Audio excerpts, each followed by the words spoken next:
I'm Richard Randall. Welcome back to Your Real Estate Voice with Barb Schlinker, the weekly radio show that informs and educates you on how to buy or sell real estate with Barb Schlinker, the owner of Your Home Sold Guaranteed Realty. Now, Barb, you've been noticing some differences and some changes in the market in the past couple of years. Give us a heads up on some of these things that people really need to know about, but if they weren't following it as close as you were, maybe it'd pass them by. Well, probably one of the most striking things that we've seen, and really the pandemic accelerated it exponentially, was that everything has gone very digital, right? So we know that buyers are looking at pictures. Even if you're missing pictures, they will skip over the house. And a lot of times they don't, especially the younger generation, I don't know if you've noticed this with your kids, but it's true with mine. They don't want to talk on the phone. People are starting to call it generation mute. Is that true for you, Richard? It is. And the younger people I deal with in business as well, car rental, insurance, all of that. As soon as I say I'd rather get a text message, they're like, oh, we're on the same page. I don't like talking to people on the phone. They would rather get a text message. Simple as that. It's fascinating to me. I've done some research on it, and basically 87% of people in general ignore calls from people that they don't know. And 75% of the millennial generation, they don't use the phone altogether as a phone. So it's important that, you know, the average age for real estate agents is probably well into their 50s. And they're not, like, I have a hard time with texting. I'm very slow at it. But you know what, you have to communicate on the consumer's level wherever they're at. Some people like talking on the phone. Some people like texting. Some people like email. Everybody's a little bit different. And the pandemic basically just, what it changed is people are working from home a lot more. We have some of that. A lot of homes are actually sold outside the MLS, the listing service. There are quite a few people that will take less money and not have to deal with real estate agents and showing the home and all that crazy stuff. And then there's this lawsuit going on against real estate agents getting a commission for bringing their buyers. That's really going to upend the work of, it's going to upend the whole industry over the next couple of years. So there's a lot of crazy stuff going on all at once. But at the end of the day, what the biggest thing for home buyers and home sellers is that they rely very, very heavily on what's posted on the internet to decide what is going to be their next move. I even started using AI recently just to help me write a little bit better. Like if I wanted the description, the English to be a little bit more perfect, I would start it. And then I'd put my description in chat GBT and see what it came up with. And I'm like, wow, that's pretty good. It's a little better than I could do it. So it's okay to use tools, but I don't 100% rely on it, because I know at the end of the day, even though they're looking at pictures, the average consumer also reads the description and they are paying attention to the detail if they're really interested in that home.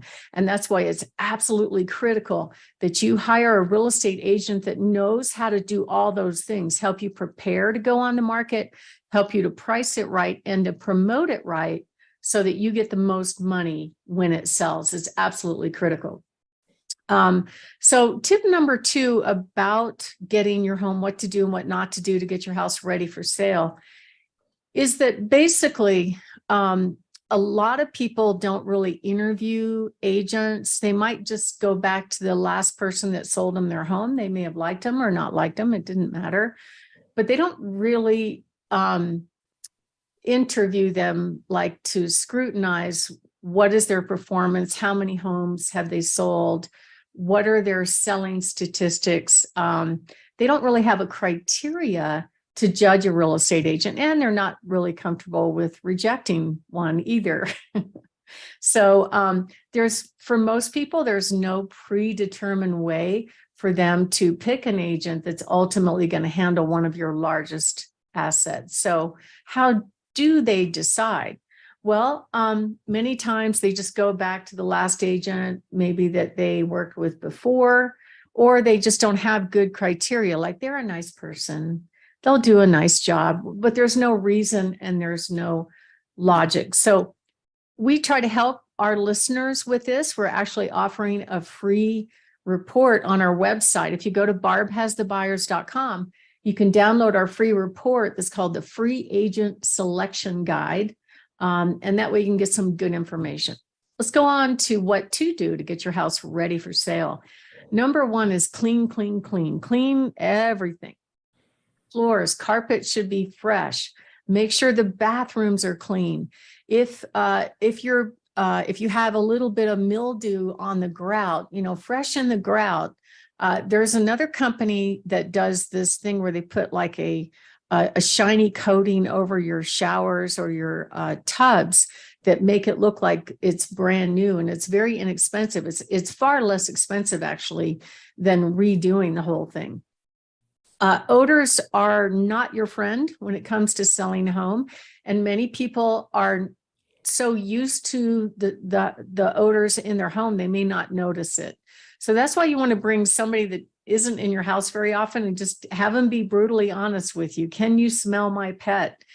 Can you smell cooking smells, or even pleasant smells like candles sometimes can be overwhelming. You don't want to use those when you sell a home. Even those plug-in air fresheners sometimes can be so strong. The automatic assumption is when the buyer walks in the door is, oh, that's a very strong perfumey smell. What are they covering up? Make sure the windows are clean. The light fixtures are clean. I remember showing a house one time that probably had, I don't know, at least 1/8 of an inch thick of dust on the fan blades, and it was kind of gross. A lot of people kind of know tip number 4, which is depersonalize your home. Now, that doesn't mean you have to take down every single picture of your family. It's okay to have 1 or 2 here and there. I think where they run into problems is if they just cover a whole entire wall full of their whole life story, and then it's very distracting when the buyer comes in the home. They're not focused on the house. They actually end up being focused on your story. My name is Barb Schlinker with Your Home Sold Guaranteed Realty. I'm the host of Your Real Estate Voice, and we're talking about basically what to do and what not to do to get your home ready for sale. And we're going to cover 9 more tips to help you get your home ready for sale. And if you'd like to get those questions about hiring an agent or the agent selection guide, go to barbhasthebuyers.com. You can download it for free or give us a call at 719-301-3900. Richard? You're listening to Your Real Estate Voice with Barb Schlinker of Your Home Sold Guaranteed Realty. And you can listen to replays of the show anytime on all of the major podcast platforms, as well as Barb's YouTube channel, Barb Schlinker. If you're thinking of making a move, call Barb at 719-301-3900. And Barb, we're talking about these top 15 tips. We've gotten through some of them on how to sell your home for top dollar. Tell us about the remainder. Number 5, definitely let the light in, light and bright. Open the blinds, open the curtains. If you have dark, heavy curtains, maybe consider taking those down and replacing them with just light and bright, inexpensive shears. You wouldn't believe how fresh it looks when you do that. Make sure when it's photo day, you turn all the lights on, open all the blinds, bring the outside in. Bedding, some bedding can be very heavy and dark or overdone with patterns. Like if it has a heavy pattern on it in a camera and online, it just doesn't look good. It actually looks kind of dated. You're better off with a nice, fresh, very, very neutral, almost white bedding. Remove excess furniture. So the way I tell people on how to do that basically is take your camera on your phone, go take pictures, wide angle pictures of your rooms and blow them up on your computer so you can see them, or on your iPad so you can see them on a bigger screen. Usually it will speak right back at you at how much clutter is in the room and what you need to do about it. It's kind of funny when you're living in the house, and I've noticed this myself. I thought my house wasn't cluttered. And then I took pictures because we thought we were going to have a fire. This was about 10 years ago. And so I thought, okay, I'll go around and take pictures of everything just so I have a record. And afterwards, I blew those pictures up and I was like, wow, I didn't even know my house was cluttered. So it will speak back at you for sure. And you want to just store away those extra pieces that you're not going to use, repurpose them, donate them. Also, staging. So we include staging as part of our service. It's absolutely critical. You will net more money if it's properly presented to the market, and we help you do that. And this is why there's so few agents that provide these kind of services. And that's why 81% of area agents sell 81% of area agents sell 3 or less homes a year.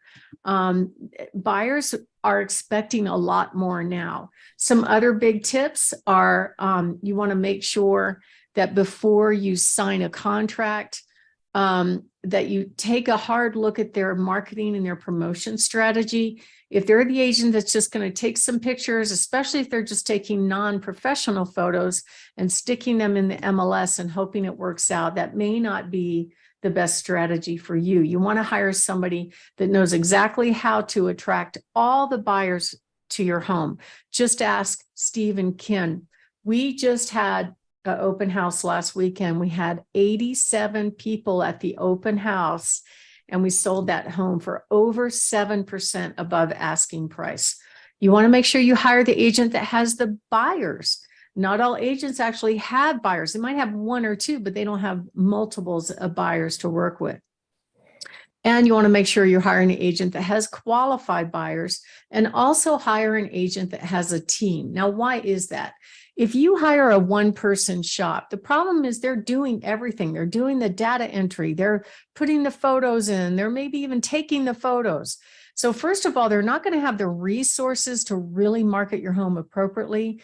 And second of all, it means that they're going to run out of time to take care of you. We want to focus on the important things to you. So we have a whole staff that does the admin, a whole staff that does the photo editing, and we focus on the things that will get you the most money. And that's negotiating. So a lot of agents are just messengers, right? They send the offer and they wait for a response. But if they're not trained on those skills, how to negotiate, how to handle objections, and how to answer the right closing questions to get it to the finish line, it may not work. And you want to make sure you have an agent that knows how to get you feedback on what is the showing activity, what are the buyers saying, so you know for sure when your house goes on the market, what the response is from the market, and whether or not you need to make an adjustment. And we also offer certainty to home sellers with our guaranteed sale program. So if you want to find out more about that, go to barbhasthebuyers.com or give us a call at 719-301-3900. Richard? You're listening to Barb Schlinker on Your Real Estate Voice Show. If you're thinking of selling your home and you want to get the very most amount of money when you sell, call Barb at 719-301-3900 or visit barbhasthebuyers.com. A short break. When we come back, we'll be talking about hiring questions that agents just hate. You don't want to miss that.